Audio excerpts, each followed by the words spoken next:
56% by 2040. And countries are urged to make best use of their energy sources to create a more balanced and resilient energy portfolios. They saw the importance of water as well, that there is scarcity of water in the world. And it's been said, it's been argued, in fact, in many quarters, that the next war in the world might be a war over waters. And we're beginning to see that already, where people share certain waterways. There's a lot of struggle. So the issues of the environment has been found really important. In addition to water and energy, waste management has also become a progressively important factor in sustainable growth and is increasingly considered a path to additional economic opportunities. Global statistics reveal that some 3.5 billion people, that is half of the world's population, lack crucial waste management services, and that the global waste market from collection to recycling is estimated at $410 billion a year. Experts therefore believe that harmonizing environmental, social, and economic sustainability objectives are critical in supporting global development. The issues of energy, the generation of energy, has been found to be important as well. Because in order to generate energy at this point in time, we all think of thermal energy, using petrol, gas oil and so on. But that is not sustainable. No matter how much petrol we have, it's going to be exhausted one day. And that is why I think the UAE has this good foresight arena, in particular, in looking at the issues of, and Mazda of course, looking at the issues of energy.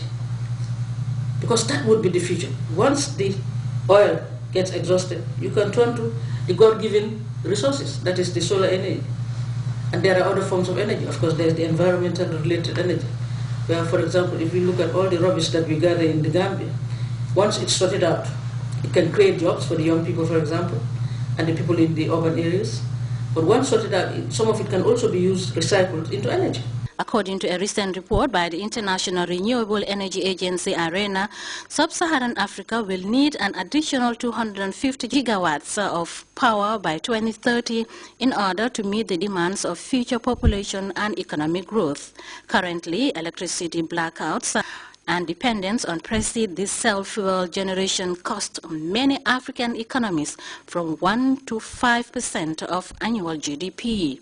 Experts observe that solar energy, however, has huge renewable energy potentials throughout the continent, and that wind power is virtually untapped. The lack of conventional energy infrastructure, therefore, experts say, permits African economies to invest in clean, safe, and renewable sources of energy, electrifying the continents cost-effectively and with minimal carbon emissions. Of renewable energy, we have, even prior to this summit, had some level of contact with them through IRENA, the International Renewable Energy Agency that is here. What this particular visit did for us was to at least be able to have some formal memorandum of understanding through which we'll put up a bid for IRENA to help harness some of our renewable energy resources, particularly wind and solar. And this is a country that already has abundant heavy fuel, fossil fuel facilities.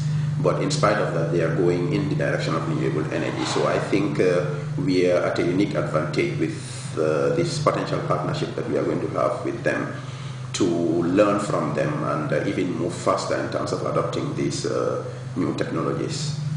According to renewable energy experts, with 6 of the 10 fastest growing economies of the past decades located in sub-Saharan Africa, the development opportunities in the continent are tremendous. Mama J, Grts.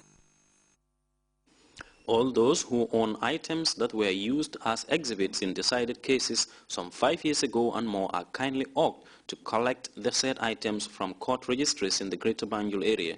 A news release from the judiciary states that exhibits tendered in cases on appeal are exempted. Unclaimed exhibits will be destroyed or auctioned off after 1st of March 2014, the dispatch ends.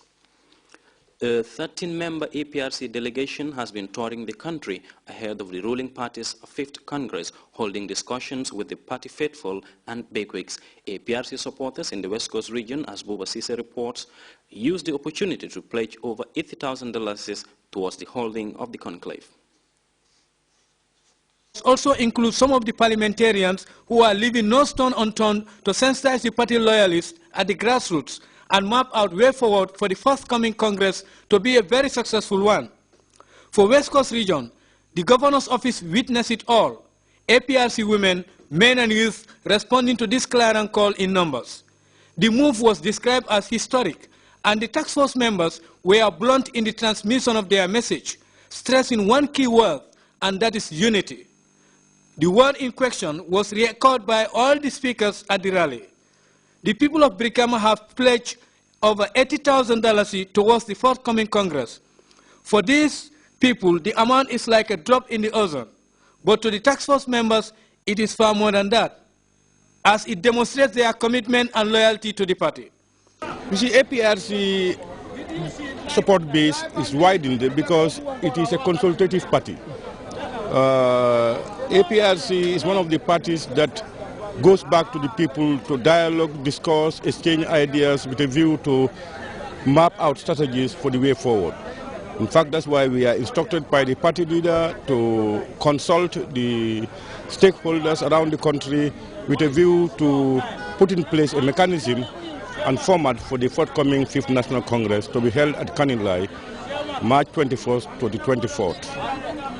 Ablai Bojang, the Speaker of the National Assembly, Yankuba Koli, the Mayor of the Kanifi Municipality, who also doubles as the APRC National Mobilizer, and Ajande Jata, the National Women Mobilizer, were part of the task force members calling on the people to be united as one family, one people, one party for sustainable development aspirations for all and sundry.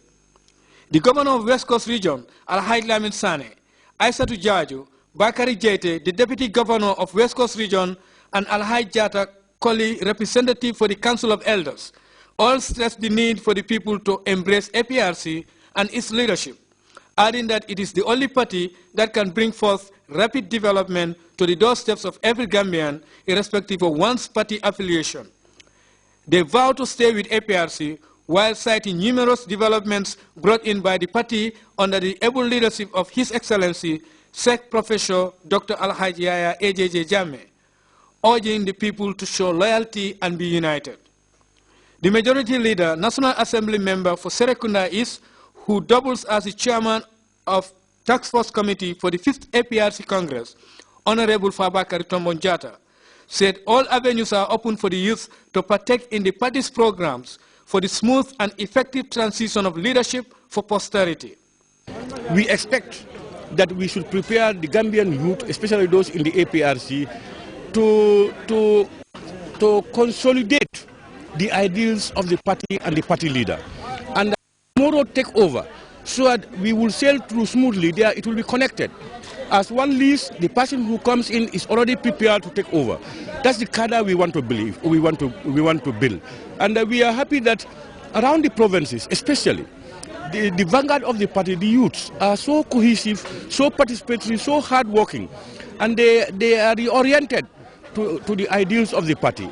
The theme for this 5th APRC Congress is sustaining the 2 decades of unprecedented development and people's empowerment, the way forward. The APRC is committed to bring on board all Gambians in the political process and governance of the country, and that all the citizens and the regions of the country shall have equal rights to opportunities and resources, and live in an environment that is not detrimental to the well-being, safety, security, and interest, among other things. Buba SMCC, JRCS. Of lands and regional government, members of staff of line departments and other stakeholders have been reviewing the ministry's performance. The 3-day retreat held in the Lower River region also identified factors hindering the attainment of sectoral goals and measures capable of surmounting challenges. Moju Bajan tells us more. First ministerial retreat at the Rural Development Institute in Mansakonko, Lower River region. Conducted from the 23rd to the 25th of January 2014, the event, which is the first of its kind, mainly serves as a stock-taking activity for the ministry. Its line departments, namely the Department of Physical Planning and Housing, Department of Lands and Surveys, Department of Community Development, Directorate of Local Governance, as well as its partners and stakeholders. The Deputy Governor of Lower River Region, Abubakar Njai, spoke about the relevance of the convergence. You are here